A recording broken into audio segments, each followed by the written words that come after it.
These are the leather bucket washers that were in the pump. Pretty much fallen to pieces. Here's pumping.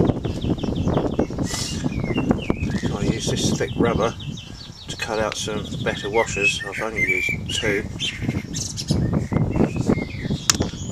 Let's see what that's like. I had a little play with my Climax water pump. Replace the knackered leather bucket washers with some thick rubber washers. I've got plenty of pressure now.